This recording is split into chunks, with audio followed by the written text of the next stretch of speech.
So welcome everyone to this very special Spotlight lecture.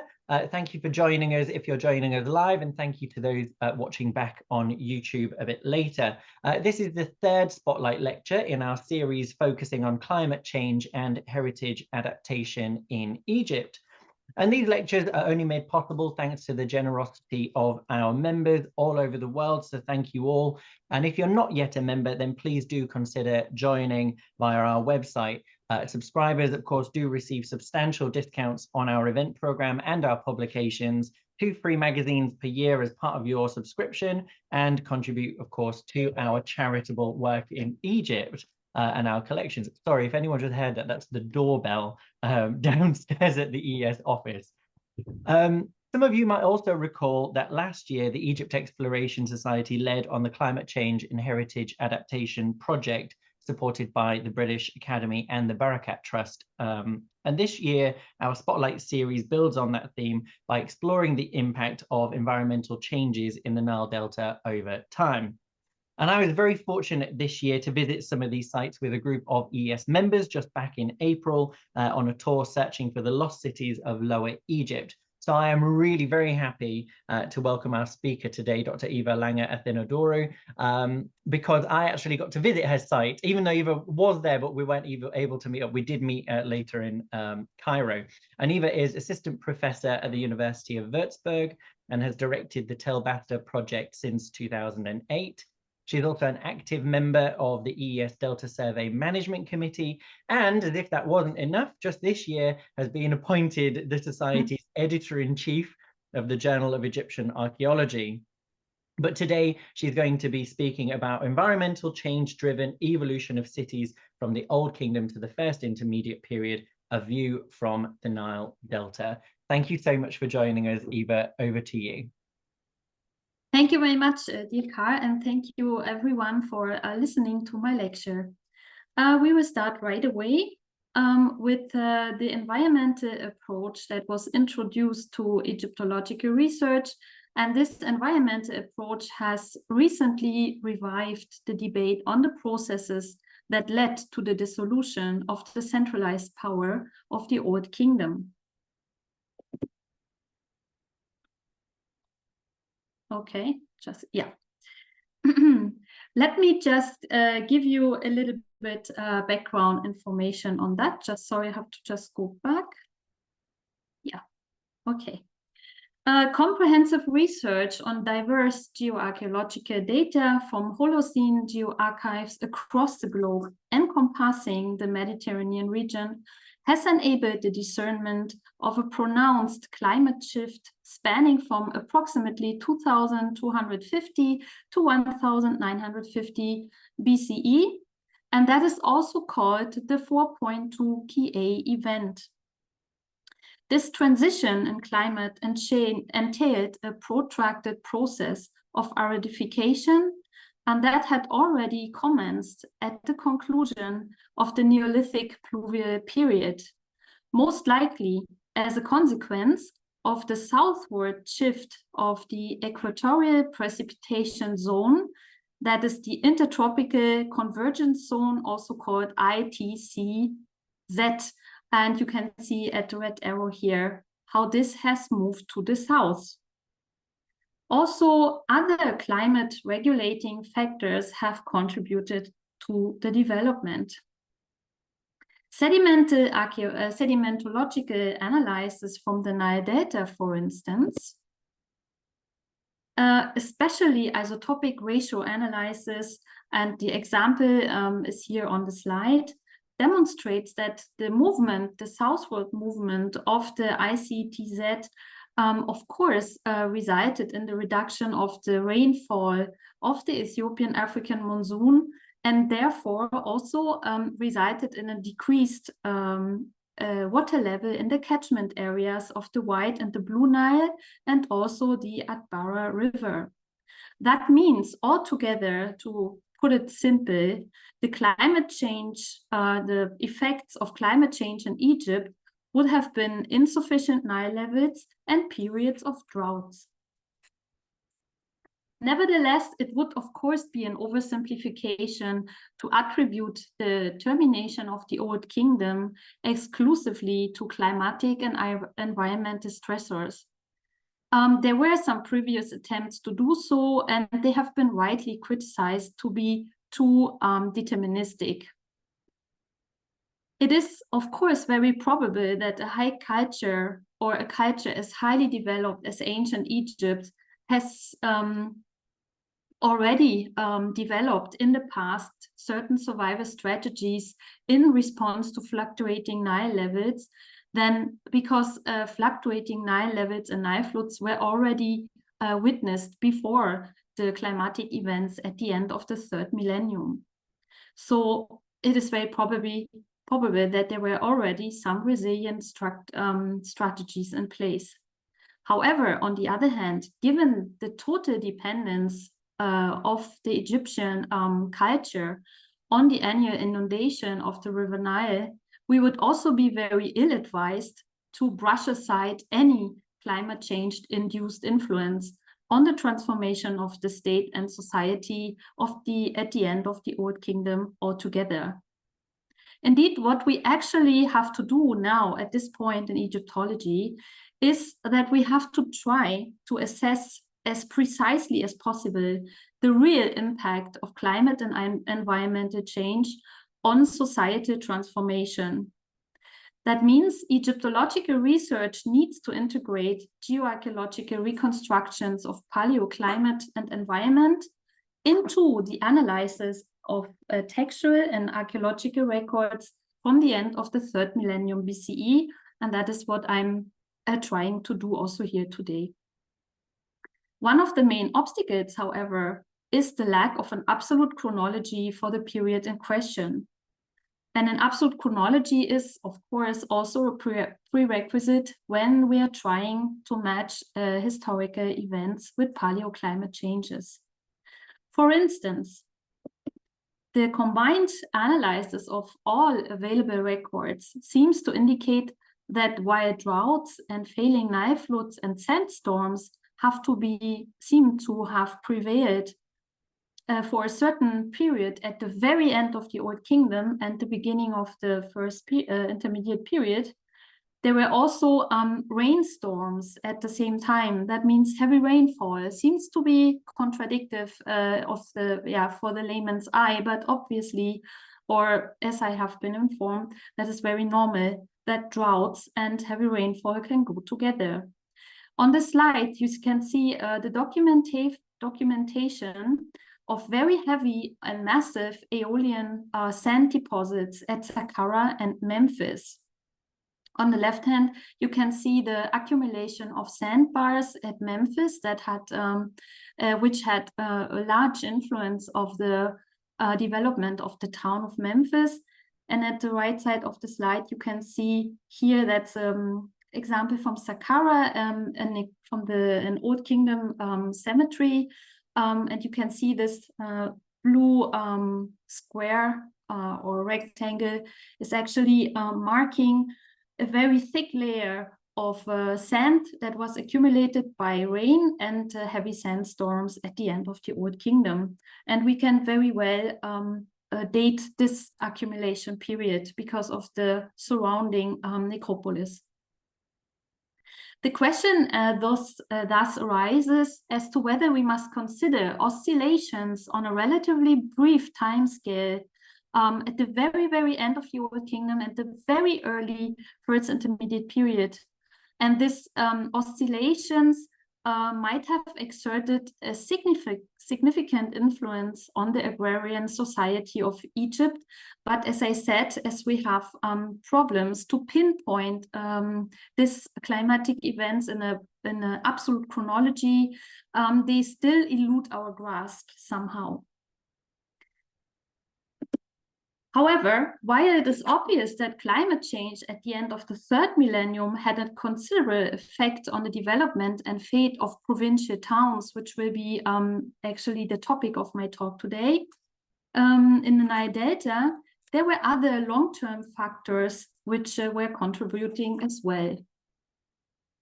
The Nile Delta is an area of surprisingly distinct geomorphological diversity, and the Nile Delta is also at the same time the result of the interplay of geological processes and complicated hydrodynamics of a large floodplain. And that these processes were, of course, influencing the suitability of the Nile Delta for human settlements. The slide that you can see here, actually I have to move this a little bit, sorry, put it here. The slide that you can see here shows a river system and the resulting deltas from 66 million years ago, and that actually from 6 million years ago, sorry, when the first Nile Delta was forming, which was not actually a real Nile Delta, but I cannot go into the details here. And then progressing over several further delta forms, some of them much larger. For example, the Pleistocene delta was much, much larger than the delta of the historical time. However, for archaeologists, the most important ages we have to talk about is the late Pleistocene and then the Holocene Nile Delta.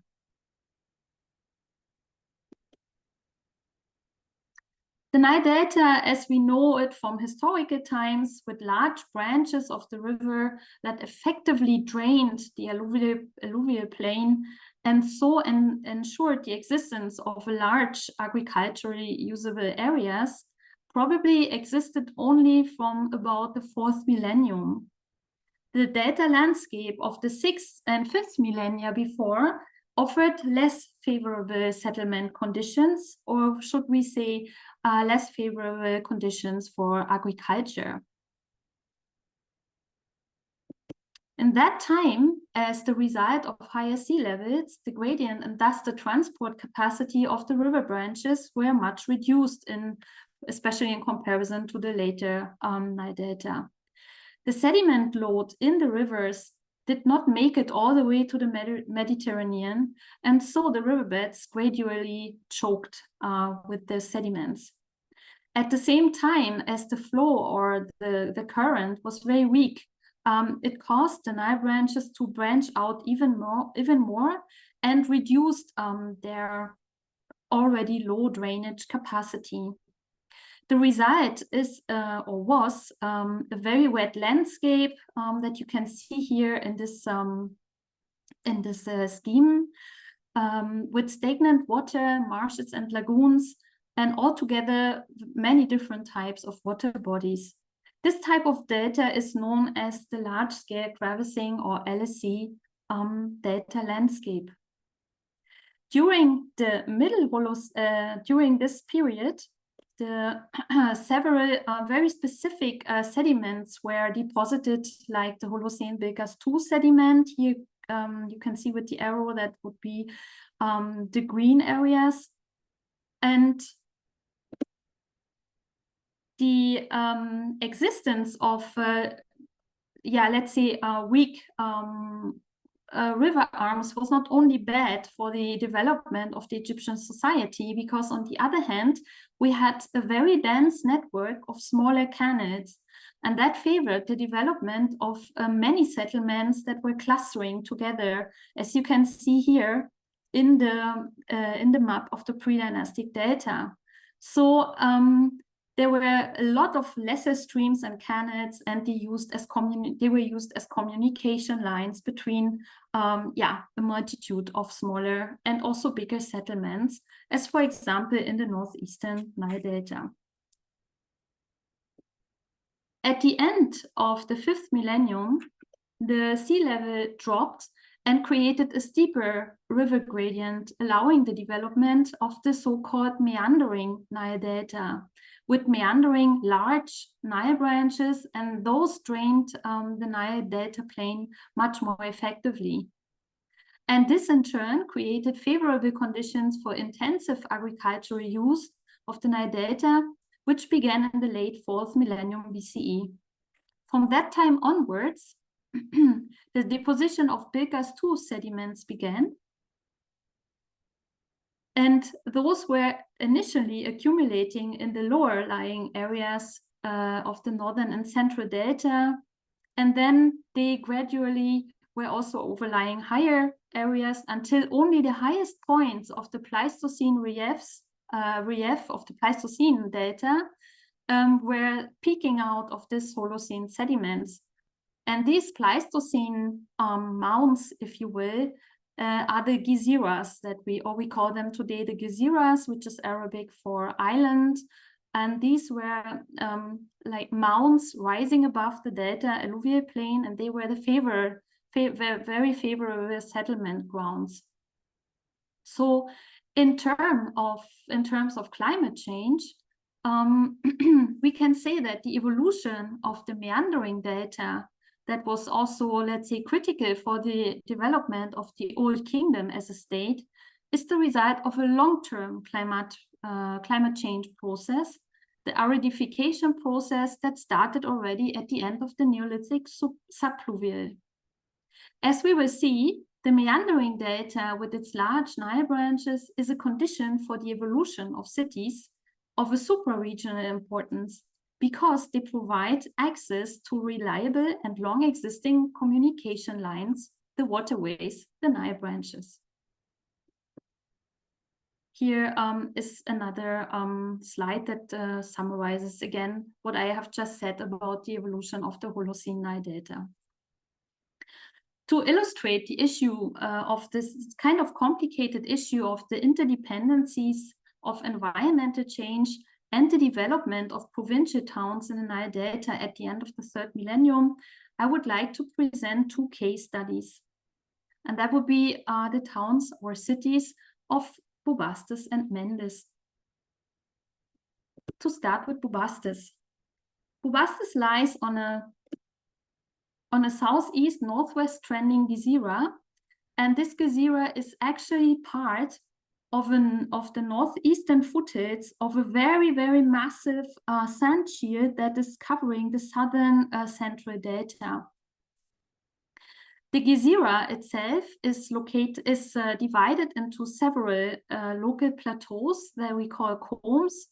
That would be the central comb here, the western comb here, and northern comb here. And then we have the slope of the gezira down to the alluvial plain of the delta. Bubastis as a city now was located at the Pelusiac Nile branch. Already in 1975, Manfred Bitak had suggested several possible course variants near Bubastis. He was basing his suggestions on the analysis of contour maps of the Egyptian survey. And you can see this several possible course B1, B2, and B3 to 4. However, a few years ago, we conducted a digital water discharge model that was done by the geoarchaeological team of the Telbasta project. And it came out that the variant B1 south of Bubastis, that would be the Bach Abu Akda, would be the preferable variant to choose from all the variants that Bitak had worked out before. However, in my opinion, it is very possible that the Pelusiac branch formed a bifurcation somewhere here west of Bubastis and then branched out to the south and the north. So that means Bubastis might have been surrounded by 2 great rivers, and that would also explain why Bubastis was always one of the most important cities of the delta, and there was no interruption of settlement at this tell. Now, Bubastis in the Old Kingdom, this city or the site, the archaeological site, stands out amongst other Old Kingdom sites in the Nile Delta. The size and variety of the monuments that you can still see there, and I can only preserve a very brief overview here, indicates that in the Old Kingdom, Bubastis was or had a leading role of the city in the Eastern Delta, or in the whole Delta, actually. Our current excavation, by the way, that I would like to show the EES members at some point, is here on the western, so-called Western Comb, at the area of the Temple of Pepi. Here, just briefly, we have revealed structures of building underneath the structure or the remains of the temple building, with column courtyards and large spacious halls. And you can see here also a seal impression with a part of a royal title. The building was perhaps a provincial governor's palace, and the building had several construction phases that we can date quite well on the basis of the associated pottery. And it turned out that the earliest tangible archaeological horizon so far dates to the end of the 4th dynasty. And then we have a large number of occupation phases. So this building was changed all the time during the whole 5th dynasty. Afterwards, at the end of the 5th, or let's say at the beginning of the 6th dynasty, this governor's palace was leveled to the ground and then overbuilt by the Ka temple, which you see a picture here, and the ground plan of the sanctuary here of Pepi I. Now you might wonder, why did the people of Bubastis did they not have any need of a governor's palace anymore? The answer might be that there was a new governor's palace built on the northern comb, so 100 or 250 meters to the north, actually. So moving from the western to the northern comb. There are structures of the late Old Kingdom very visible under in the western court of the later Middle Kingdom palace. If you look here, there is one diagonal. It looks like a wall going diagonal under this court of the 12th dynasty, and this has the same orientation as the surrounding tombs of the late Old Kingdom. So that might be, possibly could be, the remains of a governor's palace at Tel Basta of the late 6th dynasty. So, if you will, a successor of the governor's palace on the western comb of the 5th dynasty. If there was indeed a move of the governor's palace from the western to the northern comb of Bubastis, the reason was probably the silting up of a pre-existing water canal northeast of the western comb, and that would be, or we could attribute that to the course of the climate change and aridification at the end of the 3rd millennium BCE. On this side here of the slide, you can see reconstruction of the paleo landscape surrounding the temple of Pepi from the early Holocene to the present time. And you can see here there was a braided river course that was then silting up and disappeared over time. And that is, by the way, based on geoarchaeological evidence and core drillings that we have conducted in the last 3 years.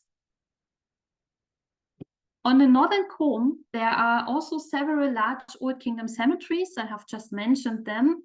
And they have these vaulted brick tombs, as you can see here on the slide.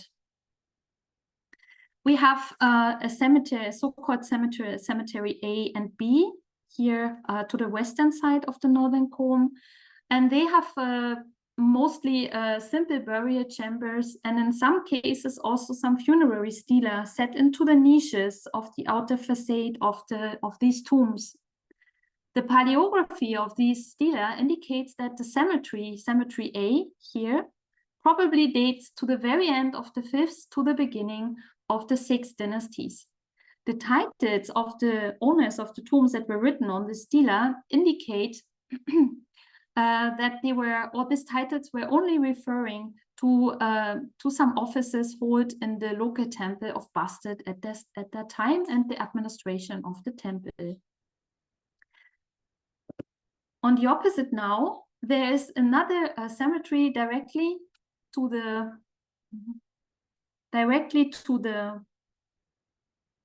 east of the Middle Kingdom Palace, and maybe the underlying Late Old Kingdom Palace that is here.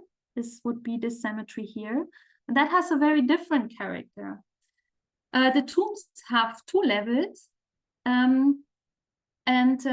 these were limestone-built tomb chambers with an upper level that was decorated, as you can see here, with very typical scenes from that we know also of Late Old Kingdom tombs from Saqqara South. And there was also a lower level that would be under the floor here of the upper chamber, where the actual burial was located. The titles of the tomb owners here in this cemetery C, we call it, directly to the east of the palace, they suggest that here we have the governors of the Old Kingdom city. Here you can see, as example, the titles of Anchem Bazet, one of the officials buried in Cemetery C, and he has titles like the Sealer of the King of Lower Egypt, Overseer of the Priests, Personal Scribe of Royal Records, Overseer of Scribes of the Registry, Sole Companion, and Overseer of Provisions. And we have also other individuals, like, for example, an official named Anchaef. They hold comparable titles, and this official named Anchaef also had the title Chief of the Priests of Pepi, and that means he was the chief of the priest that did the cult in the Ka temple of Pepi on the Western Cone that we are just currently excavating, which is also very nice. So these tombs on Cemetery C, we can surely date in the later phase of the 6th dynasty. Now, to compare our second case study on Mendes. The settlement of Mendes was situated on a southwest-northeast oriented, also deeply eroded Gezira. There was a large depression that roughly divided the northern and southern part of this Gezira, as you can see here, and ultimately created a twin tell situation. And the older occupation was situated here on Tel El Ruba in the north, and the Ptolemaic settlement was then situated much later here on Tel Timai. Geoelectrical investigation have revealed that also the Mendesian branch, as you can see here, bifurcated just to the south of Mendes into a western and an eastern arm, passing to the east and west of Mendes. However, there is no sedimentological analysis, so we cannot be sure about the precise dating of this hydrogeographic situation. Then Mendes, however, must have been an important regional center, a counterpart of Bubastis, if you will, leading the northeastern Delta territories. Various missions have excavated several cemeteries on the western part of the northern Tel, surrounding the local temple of the ram god of Mendes, Barneb Jedid. The two largest cemeteries discovered so far are situated to the east of the temple, that would be here in Area A, and to the northwest of the temple, and that would be here in Area B. That's what I want to talk about briefly now. In Area A to the east of the temple, there were 5 mastabas discovered in the 1960s, as you can also see here on the picture to the left. Only one of the mastaba was completely excavated, and that is this mastaba you can see here. It had a white plastered facade with a niche decoration, and it was more than 4 meters high originally. In one of the niches was a false door, and the inscription on the false door inform us about the titles and the name of the owner of the mastaba. So the name was Achapuba, and he had titles like the king's acquaintance, the overseer of the priest of Bar Jedet, privy to the secrets, and royal war priest. Cemetery A continued actually to the south and to the west, and there were further mastabas discovered, but not fully excavated. However, the published reports make clear that these mastabas were constructed in the same way as the mastaba of Achapuba.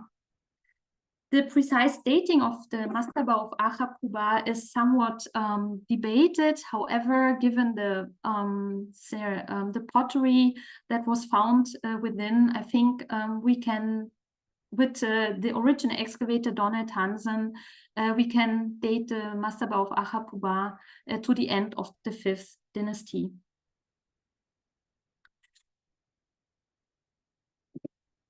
In area B, to the northwest of the temple, was a second cemetery, and that contained 6 burial chambers made of limestone blocks. You can see that here, and here's the detail. Of course, there was the surrounding architecture in mud bricks, so that it means that these limestone burial chambers were just part, of course, of either several or mastabas from built in mud brick, or one big, if you will, super mastaba containing more than one of these burial chambers. But this is unclear given that the superstructure is not preserved. Of these burial chambers, 4 have decoration and inscriptions. The largest burial chamber is the one of Ima Pepi that you can see here. And the dating of these tombs is also somewhat debated, but the excavators and also Donald Redford, who had published about these tombs, they all agree that they should be dated in the late 6th dynasty. Now, the tomb of Ima Pepi had a very long sloping passage built of limestone blocks, so the passage is around 5 meters long. And then a burial chamber you can see here with a niche for canopic chests in the northeastern corner. Unfortunately, the tomb decoration does not, or the titles of the tombs or tomb owner are not preserved, except for the title Hemka, that means car priest. But the decoration of the tomb is, however, very, very interesting because it contains columns of funerary texts. And these funerary texts, they are not published. However, from what is published about them, it's quite safe to say that we have pyramid texts here written in this tomb, on the walls of this tomb. To the west, 2 further burial chambers followed, probably being part of the same mastaba. There was the one of Zetnet Pepi, the lady Zetnet Pepi. You can see here are 2 pictures of the decoration of her tomb. She had the title Sole Ornament of the King, Priestess of Hathor, and also we have the tomb of Ishtef Teti here, who had the title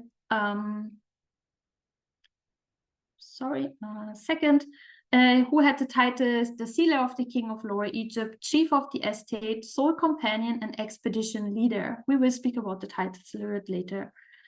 The decoration of the burial chambers, especially of Zetnet Pepi, is a mixture of sunken relief here, and then the whole completed by painted decoration and painting. And also this decoration can be compared with the decoration of the tombs in Cemetery C of the late 6th dynasty in Bubastis. Now, further to the south was another tomb. This is here in AGY. There was a mastaba tomb of an individual named Nefershut Ba, and there a large false door was discovered and as you can see here, extensively inscribed, also holding the titles of this Nile Delta. The majority of the tombs in Area B date from the 6th dynasty to the beginning of the first intermediate period. It is very likely that the cemetery was established with the tomb of Ishtef Teti, because his basilophoric name contains the name of the first ruler of the 6th dynasty, Teti. So it is possible that he was the first who built his tomb here, and was then later on followed by Ima Pepi, Setnet Pepi, and Setnet Ba. There is not the same variety of monuments preserved in Mendes as in Bubastis, I mean, of the Old Kingdom. But the presence of these elite cemeteries with the tombs of high provincial officials of the late Old Kingdom underlines again the prominence of the city of Mendes in the network of provincial centers of this time. At Mendes, the role of the temple as a focal point for the establishment of cemeteries is very evident. Possibly already in the late 5th dynasty, here with the mastaba of Achapuba, local officials began to erect their tombs in close vicinity to the temple of the local ram god Ba-Neb-Jedet. For example, there were bakeries and breweries here in the time of the 4th and 5th dynasty, and they were all erased and then later on overbuilt by the tombs, by the tomb of Achapuba. At Bubastis, the situation, the spatial organization of the late Old Kingdom cemeteries is not as clear as at Mendes. I have to say that before we discuss this, that what you can see today as the location of the temple of Bastet, this is the situation of the first millennium BC, but we have evidence that the temple of the Old Kingdom was more or less at the same spot here on the central elevation of the Gezira. That means that the cemeteries E and C here, that they are quite far from the local temple of Bastet. On the other hand, as I have said, that there was a hypothetically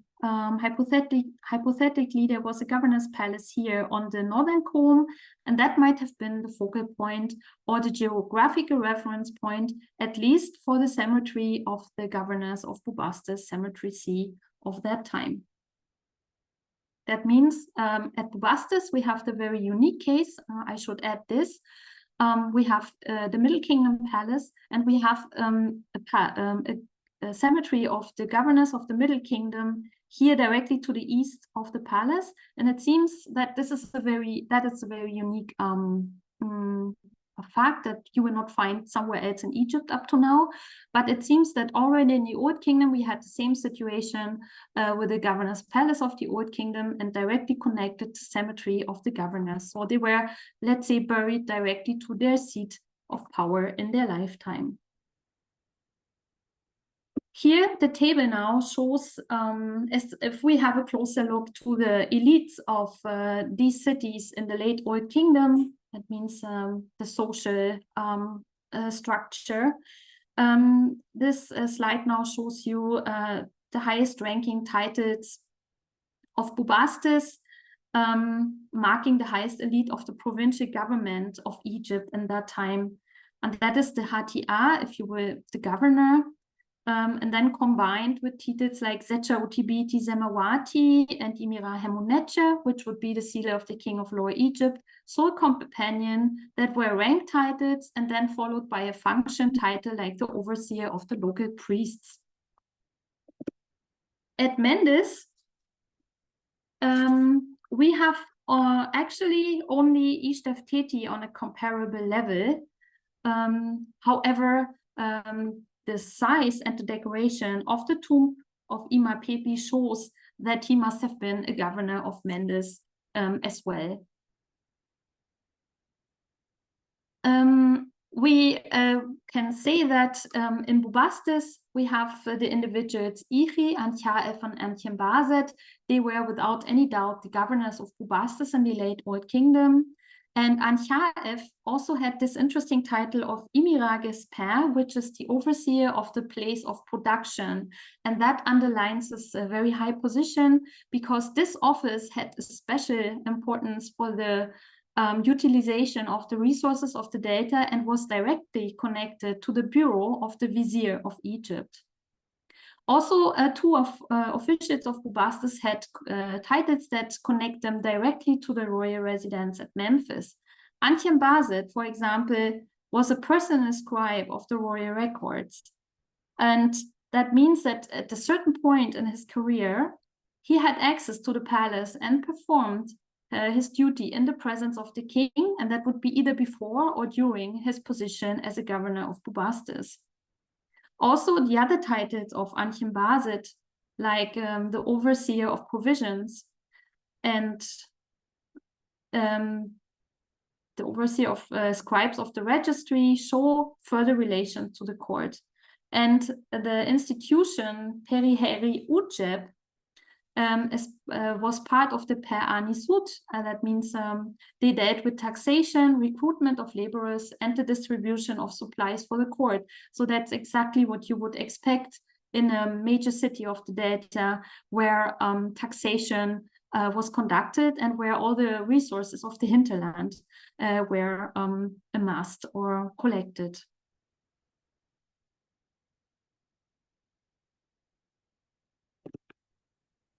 Now in Mendes again, we have the individual Nefashut Bar. He connects the title, he connects these titles with the royal chamberlain of the palace. And that is actually a title that you can usually find in the high level of the middle ranks of provincial administration. In case of functional titles now, the most frequently attested are titles, and that means in Mendes and Bubastis, that are connected to the administration of the local temple. At Mendes, we have Achapuba and Nefashut Bar that were overseer of the local priests of the local ram god, and at Bubastis, we also have our overseer of priests, and as I said, in the case of Antjaef, he was the overseer of the priest of the Ka temple of Pepi, and the Ka temple is still there, and we are just now excavating it. And I always find this a very, very nice connection, that we know that this individual that was buried there was a priest in the temple that we just excavate. Now,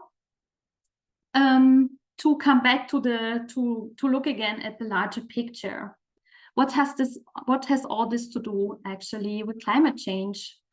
As I have stated in the introduction, there's a very strong linkage between climate-driven environmental change and the development of provincial towns as seats of the provincial administration of the Nile Delta and the Old Kingdom. The provincial towns develop in the wake of long-term aridification and changes in the sea level, which caused the evolution of the meandering delta, as you can again see here in the schematic drawings.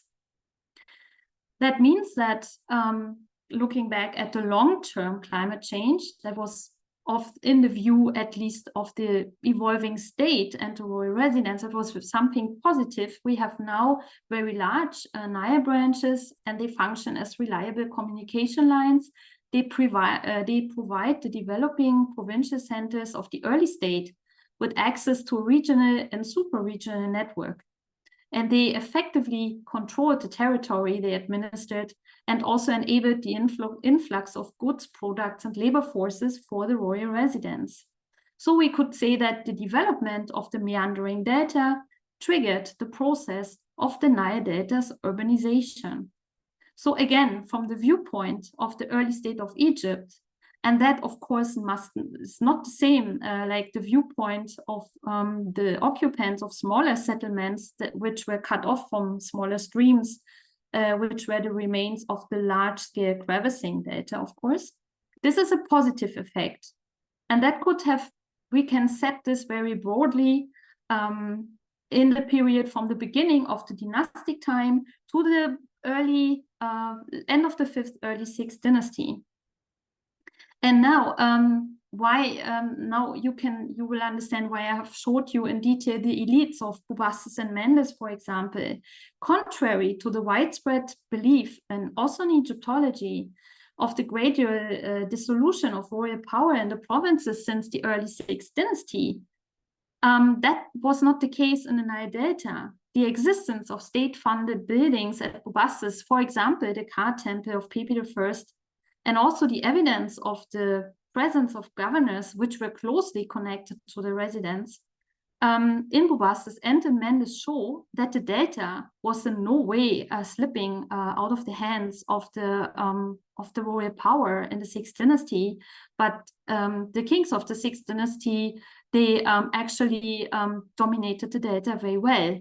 So there is no evidence for a dissolution of the state in that time in the provinces.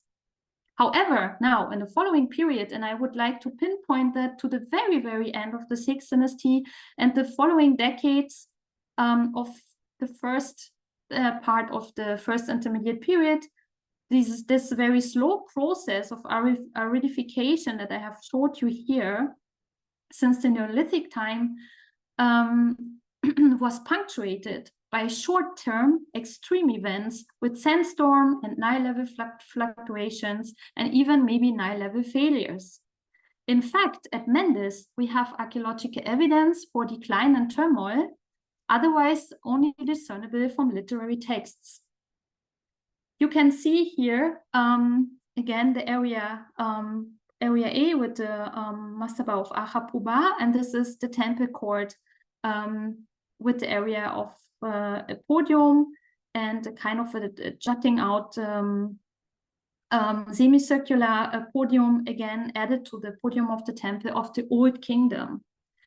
And in that area, there were Donald Redford's excavation revealed that there were 35 unburied bodies who were apparently victims of violence. And they were even, as you can see, they were just thrown together in this area, or they were left unburied where they had fallen, obviously slain, and even partly covered by fallen walls in this area. Matthew Adams was also part of the Mendes team, argues, basing his case on the excavated stratigraphy, that those are the results of famine and violent events in Mendes at the very end of the 6th dynasty. And Donald Redford's excavation have also reported signs of conflagration and the destruction of the temple and the cemetery east of the temple at the very end of the 6th dynasty. So all this must have taken place, all these events here, these forceful events at the end of the reign of Pepi II. The subsequent occupation phase then has seized the erection of a large building, probably of administrative nature, again in the Heracleopolitan period, so in the later part of the first intermediate period, where it seems that also from other evidence that they cannot present now today because of time limit, also in other towns of the Nile Delta, it seems that in the later part of the Heracleopolitan time, the cities of the Nile Delta flourish again. Now, switching to the larger picture, while the emerging urban centers had profited from the long-term gradual aridification, the effects of short-term and extreme climate and environmental change now tilt the balance to the negative. First, the dissoluting central power at the very end of the 6th dynasty would not invest in provincial towns anymore. Towns thus would not profit from royal building projects, as for example, this erection and support of provincial temples. There would not be governors and other high officials sent and at least partially accommodated from the royal residence. Second, the unpredictable and dwindling Nile levels caused, of course, a cascade of environmental changes and severely challenged a society which was almost exclusively based on agriculture and husbandry for their sustenance. Results of latest archaeological research at Bubastis also show that the occupants of the city were able to deal at least with the challenges of long-term climate change. The transforming hydrogeography was met with the transformation of the functional zones of the city, a restructuring of the town, if you will, which enabled it to keep functioning. And that would be, for example, to move a governor's palace from the western to the northern combe, where there was still a functioning water canal. And while these kind of resilient strategies are, of course, very difficult to observe in the archaeological record, I am convinced that the combination of environmental and settlement archaeology in the future will lead to far more advanced insights on the interlinkage of environmental change and human resilient strategies. And that is for provincial towns of the Old Kingdom and other periods of the Egypt's past. Thank you very much for your attention. Thank you so much for that, Eva. It was really a fascinating and a whirlwind trip through the Delta. So thanks so much for that. And thank you to everyone for attending today, if you are attending live, or for watching back, if you're watching this back on YouTube. And if you'd like to hear more from Eva about the cities in the Delta during the Pharaonic period, then please do join us for our study day this summer, the 12th of July, Delta Dynasties, Cities of Power in Ancient Egypt, at which Eva will also be presenting. And once again, I'd just like to thank all of our members for supporting our free lecture program, our Spotlight lectures. Please do consider supporting our work by joining or making a donation online today. Gifts of any size are appreciated, and they all do make a huge difference to what we can achieve.